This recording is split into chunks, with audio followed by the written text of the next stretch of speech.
Bonjour, mon nom c'est Derby Dessieux et je suis un employé de Emma Québec. Une partie de mon travail, c'est de répondre aux besoins des hôpitaux pour les patients atteints d'anémie falciforme. C'est ce dont je vais vous entretenir aujourd'hui justement car c'est un sujet qui me tient vraiment à cœur. D'abord, c'est quoi l'anémie falciforme? C'est une maladie génétique du sang qui affecte les globules rouges. Et c'est une maladie qui nous affecte, nous, donc les personnes issues des communautés noires, beaucoup plus. Présentement, il existe quelques traitements pour la maladie. On parle de quelques médicaments qui peuvent venir soulager ces personnes, d'une greffe. Et aussi, on parle des transfusions sanguines. Les personnes qui sont atteintes, qui reçoivent des transfusions, ils en reçoivent sur une base régulière, à toutes les 6 semaines environ. Ils vont venir recevoir 8 à 15 poches de sang. Puis c'est une maladie qui est incurable, donc malheureusement, ces personnes vont devoir vivre avec pour le restant de leur vie. Et justement, voyez-le un peu comme une dialyse, comment ça fonctionne, c'est qu'ils vont à l'hôpital, d'un bras, ils vont enlever une partie du sang qui est déformée, puis de l'autre bras, ils vont recevoir du sang neuf. Ce qui arrive pour ces personnes qui sont atteintes d'anémie falciforme, c'est que quand on reçoit du sang sur une base régulière comme ça, c'est toujours mieux qu'ils reçoivent du sang de quelqu'un avec qui ils partagent le même bagage génétique. En d'autres mots, on va dire tout simplement quelqu'un de la même communauté pour avoir plus de chances de compatibilité et justement éviter que le corps il fasse des rejets lors des transfusions. Aujourd'hui, nous allons recevoir Jessica Métidor, qui est la conjointe de Teddy, qui lui est atteint de la maladie l'anémie falciforme. Elle va venir nous parler de sa réalité à elle, comment que elle vit la maladie à travers son conjoint qui est atteint de la maladie. Salut Jessica. Salut Derby. Premièrement, merci d'avoir accepté l'invitation aujourd'hui pour venir parler un petit peu de ta réalité avec quelqu'un qui est atteint de maladie l'anémie falciforme. Première question pour toi, peux-tu nous dire comment ça a débuté ta relation avec Teddy? On se fréquentait, puis par la suite, moi, étant donné que j'habitais pas mal loin de chez lui, j'avais pas de voiture. Donc, la distance pour nous était trop élevée, puis lui, il n'y avait pas de voiture non plus. Donc, on a arrêté de se parler puis de se fréquenter. On s'est revus 5 ans après. Et là, lorsque je l'ai vu, j'ai dit, oh mon Dieu, c'est l'amour de ma vie, c'est lui que je veux. 3 mois après qu'on s'est revus, rencontrés, Teddy a une crise d'anémie. Puis moi, je connaissais aucunement la maladie. Et finalement, il a pris ses médicaments, puis ça a perduré. Donc là, on a dû aller à l'urgence. Il a dû être hospitalisé pendant 5 jours. Moi, au début, j'étais vraiment stressée parce que je me disais, pour moi, c'est vraiment quelque chose d'inconnu. Et là, je me disais, est-ce qu'il va s'en sortir? Est-ce qu'il va bien aller? Puis sa jambe commençait à enfler.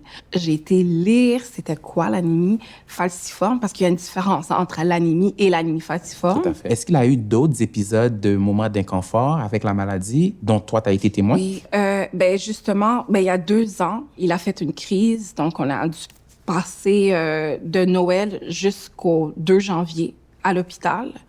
Tout dernièrement. Okay. Et l'année passée aussi, la même chose. Donc là, moi, je devais faire un choix. Est-ce que je passe Noël avec mon fils ou avec mon mari qui est à l'hôpital?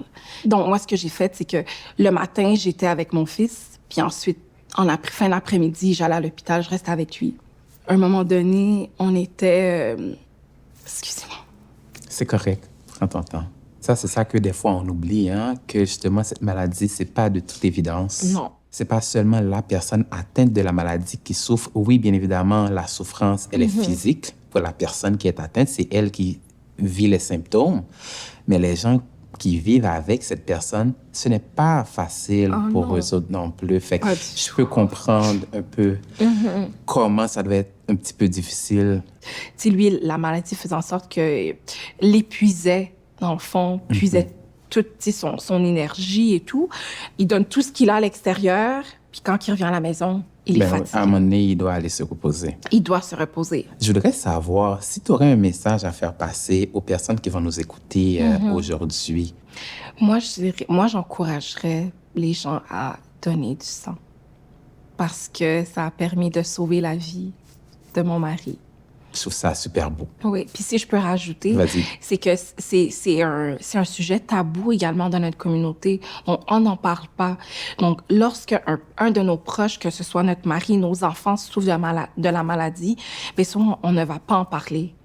Jessica, je voulais te remercier énormément d'avoir pris le temps d'être avec nous aujourd'hui. Je trouve que c'est super important que tu viennes nous parler de ta réalité en tant que conjointe d'une personne qui est atteinte de la maladie, de comprendre que finalement, c'est pas seulement la personne qui vit la maladie qui en souffre. Toi aussi, à ta façon, tu as ta réalité, puis tu en souffres aussi.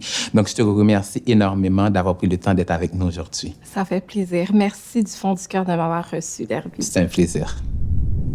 Nous allons accueillir Lucinda et Calvin. Lucinda est la mère et Calvin, le frère de Jaden, qui lui est atteint de l'anémie falciforme. Encore une fois, ils vont venir nous parler de leur expérience, comment ils vivent la maladie à travers leur fils et leur frère. Jaden a reçu une transfusion de cellules souches de la part de son frère Calvin. Comment tu as su pour la maladie de Jaden? Je l'ai su à l'accouchement, parce que j'étais suivie à l'hôpital Maisonneuve, heureusement. Les personnes noires qui étaient enceintes, elles faisaient le test à la naissance. Donc, je l'ai su quand Jaden est né, qui avait l'anémie falciforme forme SC. Est-ce que tu savais déjà un petit peu c'était quoi la maladie ou Non. tu l'as appris au fur et à mesure? Ben, au fur et à mesure. C'est sûr que quand on a le diagnostic, Dr Bonny nous rencontre. Elle nous explique c'est quoi la maladie. Donc, sur le coup, entendre que son bébé est malade, c'est sûr qu'en tant que maman, ça percute. Mais par la suite, le vivre, c'est encore beaucoup plus percutant. De 0 à 5 ans, il était souvent malade. On allait à l'hôpital. Le moindre moment qu'il y avait de la fièvre ou bien qu'il y avait des douleurs, on devait se rendre à l'hôpital. De 0 à 5 ans, on a été, on va dire, chanceux parce qu'il n'y a jamais eu besoin de transfusion. OK. Parce que son niveau de sang était correct. Fait que chaque fois qu'il était malade, qu'il avait de la fièvre, on ne pouvait pas faire 24 heures avec la fièvre. C'était automatiquement à l'hôpital. En juillet 2021, on avait été à Élévation. Puis pendant qu'il sautait, il est venu me voir pour me dire « Maman, j'ai un bouchon dans les oreilles. Mais moi, à cette époque-là, Dr Vincent n'avait jamais fait l'emphase sur les oreilles.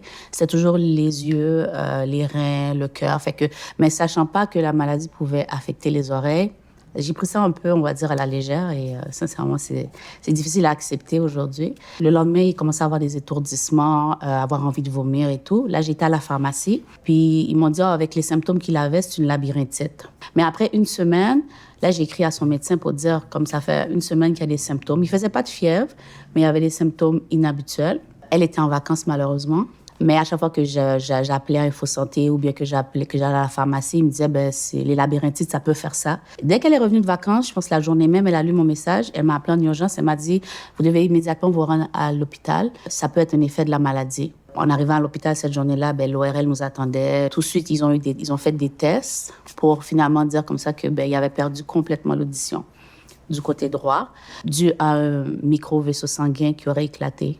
Donc ça a été un choc. Par la suite, au mois de novembre de la même année, en 2021, il s'est réveillé un matin puis il m'a dit « Maman, je vois pas du tout de l'œil gauche. » Là, on a été à l'urgence. Ils l'ont envoyé en ophtalmologie pour faire des tests pour qu'ils nous disent comme ça qu'il y a plein de vaisseaux sanguins qui a éclaté dans l'œil gauche. Donc, sa rétine, dans le fond, complètement morte. Mais étant donné qu'on a été immédiatement, ils lui ont donné du laser, ça a pu sauver sa vision en avant. Voyant ces deux épisodes-là, il était suivi comme plus régulièrement à l'hôpital.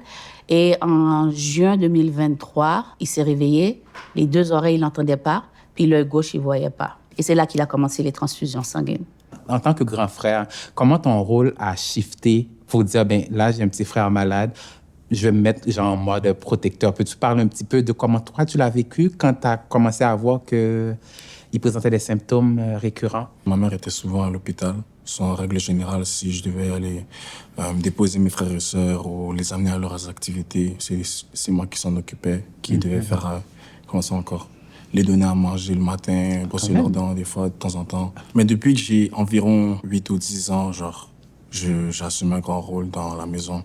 Tu as su que tu étais compatible pour pouvoir faire un don à ton frère. D'abord, comment tu l'as su? Comment tu as réagi? On a eu plusieurs rencontres qui nous expliquait que comme moi, là, on est rendu dans l'étape où il faut qu'il fasse une opération en tant que telle. Puis moi, ça me dérangeait pas de faire l'opération avec la moelle osseuse. Mais lui, il avait un peu peur pour ma santé. Donc, il a choisi la transfusion sanguine, ouais. OK. Ils se sont vite rendus compte que j'étais compatible, non seulement puis comme au niveau de mon sang, il y avait de bonnes compétences pour faire en sorte que mon frère se rétablisse vite. En faisant le don, lui, il peut y laisser sa vie. Ouais. en faisant la greffe de moelle osseuse, Lui, peut Jaden faire ça. peut y laisser sa vie. Je m'étais dit, On le fait pas. non, moi, je le fais pas. Non, je le fais pas. Puis après ça, les deux frères, on a été à la rencontre avec Dr. Terra à Sainte-Justine, puis il expliquait tout ça. Puis là, j'ai regardé les deux garçons, j'ai dit non, c'est fini, on fait rien. Puis là, ils m'ont dit, mais maman, toi, tu sors. Wow. C'était bénéfique qu'ils m'excluent, parce que c'était émotionnellement, tout était comme la culpabilité, la frustration, le risque. doute, le risque et tout. Ils ont fait ça vraiment entre eux.